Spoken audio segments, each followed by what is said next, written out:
What's one move in bed that makes a man go crazy every time? Oh, you gotta give him that hawk too and spit on that thing. You get me? And Haley Welch went from having virtually no online presence whatsoever to amassing millions of followers and having to dodge paparazzi within just a few weeks. Bienvenue dans l'ère des influenceurs, ce monde où poster une vidéo de soi en train de cligner des yeux peut rapporter gros. Cela peut rapporter plus d'argent qu'un chirurgien après 10 ans d'études, ou comment certains créateurs deviennent célèbres en ne faisant rien du tout. Aujourd'hui, on va parler de la culture du vide.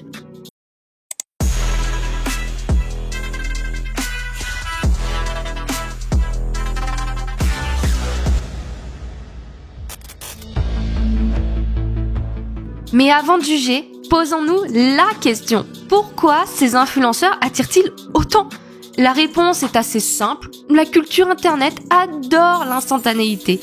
Plus ça va être court, plus ça va être facile à consommer et plus ça va cartonner. Et en plus, quand c'est absurde ou littéralement vide de sens, ça va être encore mieux. Les gens aiment et adorent regarder ce qui ne demande pas d'effort intellectuel.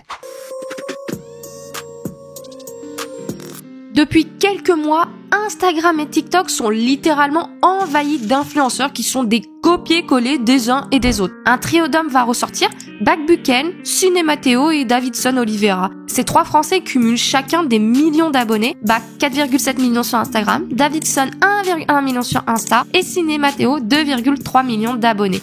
Plusieurs jeunes hommes, en voyant le succès de ces influenceurs, les imitent et font exactement la même chose. On se retrouve alors envahi de mecs qui dansent torse nu sur les mêmes musiques et en faisant l'amour à leur caméra. Bon, après, n'exagérons pas vraiment parce qu'en soi, tout le monde fait des trends TikTok et suivent juste les tendances qui marchent sur les réseaux sociaux.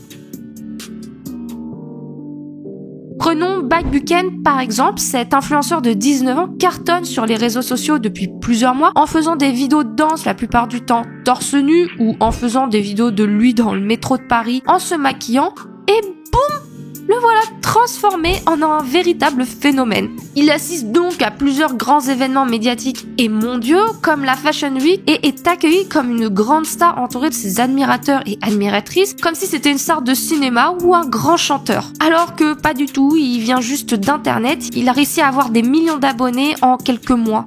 Mais avec autant de succès rencontrés, on pourrait se demander si ces vidéos seraient-elles en quelque soit peu profondes ? Bah non. Ces vidéos jouent en grande partie sur le physique, le privilège de la beauté et savoir utiliser une traîne au bon moment sur la bonne musique, ce qui malheureusement fonctionne dans un monde où la concentration dépasse rarement les 15 secondes. De plus, en quelques mois, sa notoriété s'est accélérée avec des vidéos qui dépassent chaque fois le million de vues. Backbucken a fini par tourner aux côtés du créateur de mode Jacques Mus ou encore de l'ancienne top modèle Kate Moss. Rien que ça, c'est comme ça que ce TikToker a donc pu dépasser l'écran des smartphones pour s'installer le temps d'une soirée à la télé. Backbucken était en effet l'invité de Quotidien le 30 octobre pour aborder sa notoriété.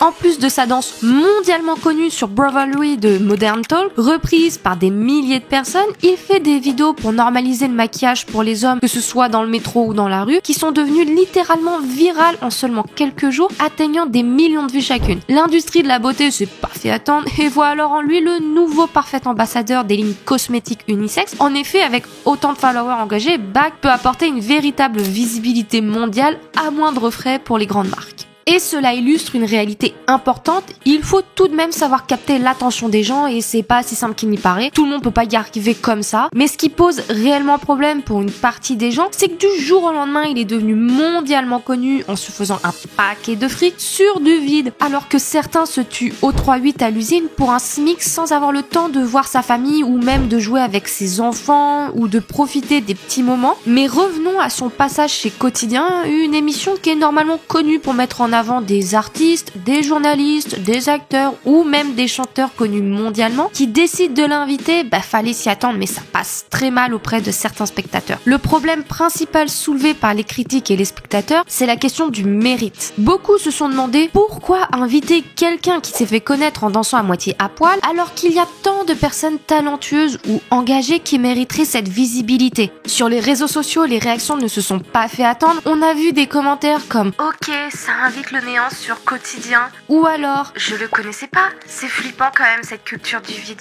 Ou encore, mon Dieu, c'est le vide ce gamin. Pour certains, c'est un affront à ceux qui travaillent dur dans des domaines, que ce soit des domaines physiques, que ce soit artistiques ou même intellectuels, sans jamais pouvoir bénéficier de cette même reconnaissance. Mais au-delà de Backbuken, il faut aussi se demander pourquoi les médias choisissent de mettre en avant ce type de profil. La réponse est simple, l'audience. Les chaînes de télévision savent qu'inviter une star de TikTok comme Back attire les jeunes, va créer du buzz et augmente évidemment les audiences de ces mêmes chaînes télé. Ce qui est exactement ce qu'ils recherchent finalement, c'est donnant, argent. Mais est-ce qu'on peut vraiment reprocher à Quotidien de vouloir rester pertinent dans un monde où les réseaux sociaux dominent, car leur rôle est de s'adapter à l'ère du temps, et aujourd'hui Backbuken fait partie de cette ère.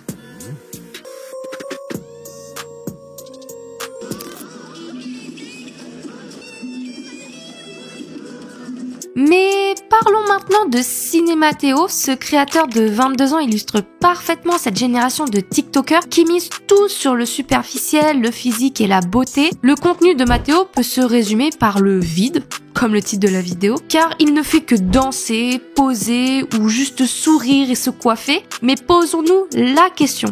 Quelle est la valeur ajoutée de ce contenu ? Réponse : rien. La seule chose est que cela te distrait pendant des heures et des heures. Il est en fait un peu comme Backbuken où il reposte plusieurs fois les mêmes vidéos qui ne sont pas très originales puisque ce sont souvent des vidéos de lui en train de se laver le visage ou en train de se colorer les cheveux, ce qui est pas spectaculaire car tout le monde fait la même chose sans avoir besoin de se filmer. Et en plus, après analyse, il va reposter la même vidéo pendant plusieurs semaines jusqu'à ce qu'elle s'épuise au niveau des likes. C'est-à-dire qu'il reposte à peu près la même vidéo 4 fois. Je vous montre.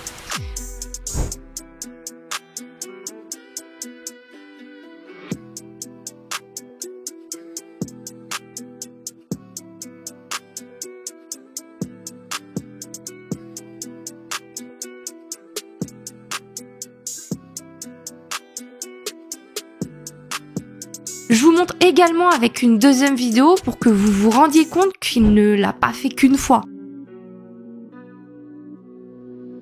Il fait donc des millions de vues et des dizaines de milliers d'euros à moindre effort puisque les vidéos ne sont pas compliquées et longues à tourner et le fait qu'il va les reposter plusieurs fois va donc multiplier son gain d'argent facilement et rapidement. Mais alors pourquoi a-t-il des millions de vues ? Parce que ses followers adorent ce genre de vidéos, parce qu'ils le trouvent trop choupipi et charismatique et que plus de la moitié de ses followers sont des jeunes filles qui le trouvent juste beau et craquant et qui aiment regarder son visage et ses abdos à travers les vidéos. Donc au final, quel est le message de ces vidéos ? Pas grand chose, on est dans le domaine du superficiel, un monde où tout est joli mais où tout est éphémère et où on peut réussir et devenir célèbre sur pas grand chose. Ah, Bella Porsche, avec ses plus de 92 millions d'abonnés sur TikTok, elle est devenue célèbre en hochant la tête. Oui, vous avez bien entendu, cette influenceuse de 27 ans, de son vrai nom, Denari Bautista Taylor Porsche, est devenue célèbre grâce à son ascension fulgurante qui a commencé avec une vidéo où elle hoche la tête sur une musique tendance et ça, c'est devenu viral en seulement quelques jours. Elle a compris que ce genre de vidéo plaisait et elle a évidemment fait des dizaines et des dizaines d'autres vidéos qui ont tout aussi bien marché les unes que les autres. Mais pourquoi ces vidéos sont devenues virales ? Parce que l'algorithme TikTok l'a mise en avant pour son joli minois et son physique avantageux. Elle fait beaucoup de mimiques et d'expressions mignonnes avec son visage et elle a bien compris que ça attirait beaucoup de followers. C'est d'ailleurs après ce succès qu'elle a basé toute sa DA sur son côté mignon et kawaii, alors qu'avant son succès, elle cultivait plutôt son côté femme fatale. Pour être un peu plus juste, Bella a ensuite développé une grande partie de sa carrière et de sa célébrité avec des clips musicaux dont la musique la plus connue est Build the Beach avec plus de 500 millions de vues, mais sa célébrité initiale, elle repose sur une vidéo de quelques secondes qui honnêtement ne communiquait rien de particulier.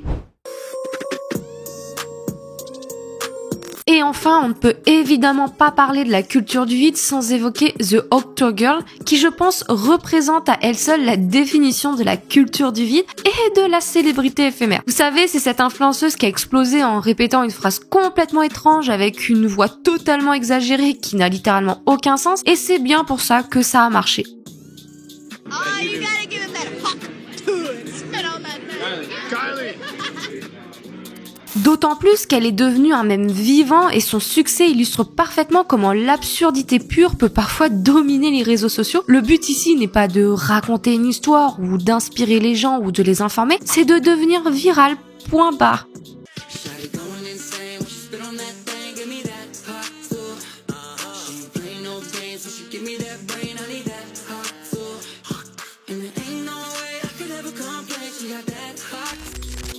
You got a hawk tui spit on that thing, girl.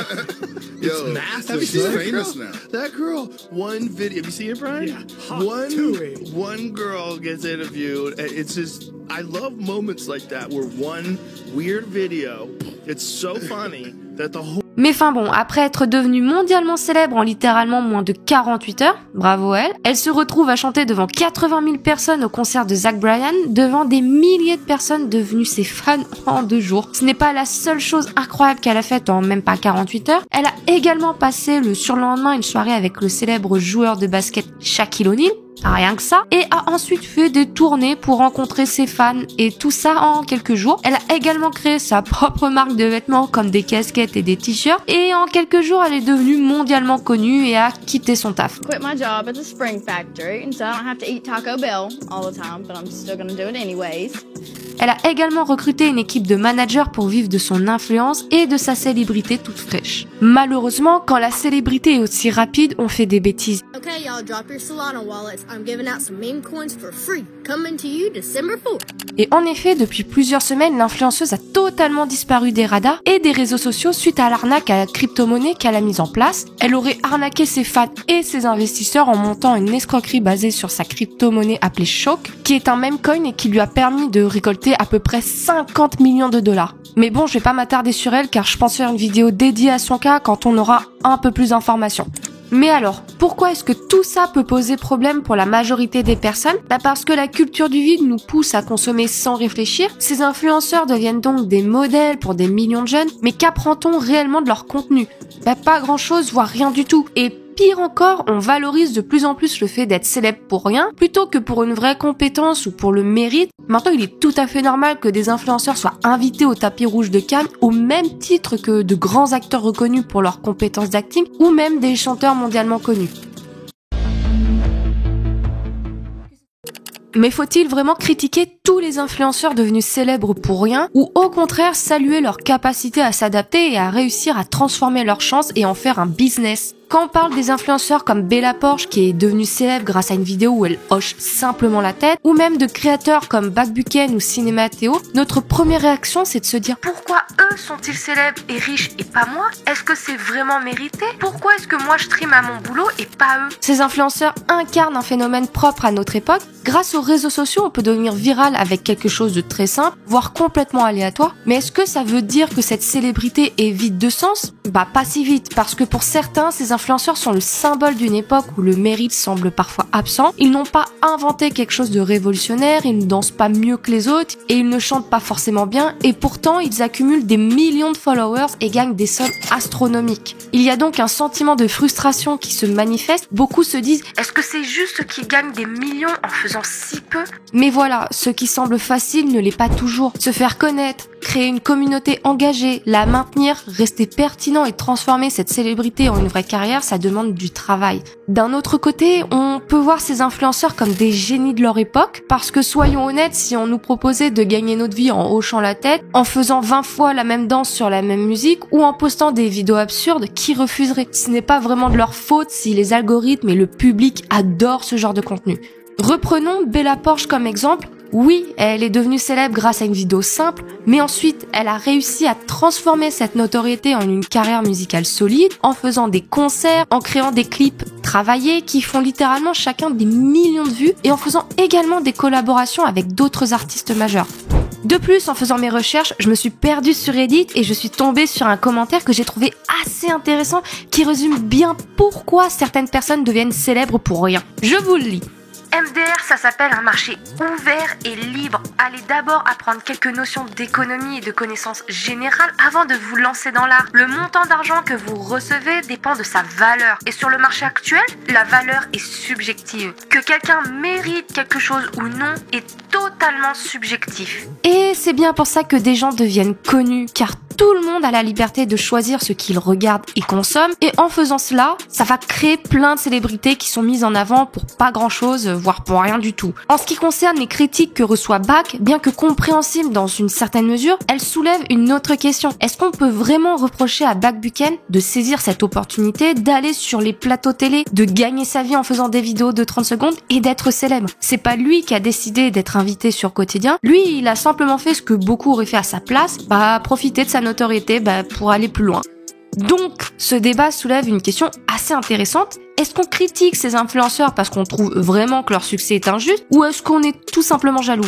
Après tout, dans un monde où tout le monde rêve de se simplifier la vie, pourquoi reprocher à quelqu'un de réussir là où nous échouons? Donc, ça prouve qu'il y a une part de vérité dans cette idée. Si demain on nous proposait de gagner notre vie en publiant des vidéos sur TikTok ou en posant sur Instagram, est-ce que vous diriez non? Probablement pas, parce que finalement, ce qu'ils font, c'est exploiter les opportunités que notre époque leur offre. D'autant plus que cette opinion souligne aussi une réalité, c'est que dans une société où les algorithmes décident de tout ce qui marche, les influenceurs ne font que répondre à une demande, les spectateurs ne sont pas obligés de les regarder, mais malheureusement ils le font. Et c'est ça qui va les rendre légitimes. Donc au final, la culture du vide, c'est en fait un miroir de notre société, on peut continuer à en rire, mais n'oublions pas de chercher un peu de profondeur dans ce qu'on consomme, car après tout, on mérite bien plus qu'un hochement de tête ou une phrase absurde, non? Donc dites-moi ce que vous en avez pensé dans les commentaires. Est-ce que vous êtes pour ou contre de gagner sa vie sur les réseaux sociaux? Et est-ce que vous avez des exemples d'influenceurs qui, selon vous, font partie de cette culture du vide? Et si vous êtes arrivé jusqu'ici, je vous en remercie sincèrement et n'hésitez surtout pas à partager vos axes d'amélioration sur le montage et l'écriture pour les prochaines vidéos. Et surtout, profitez des petites choses de la vie. Je vous dis la bise.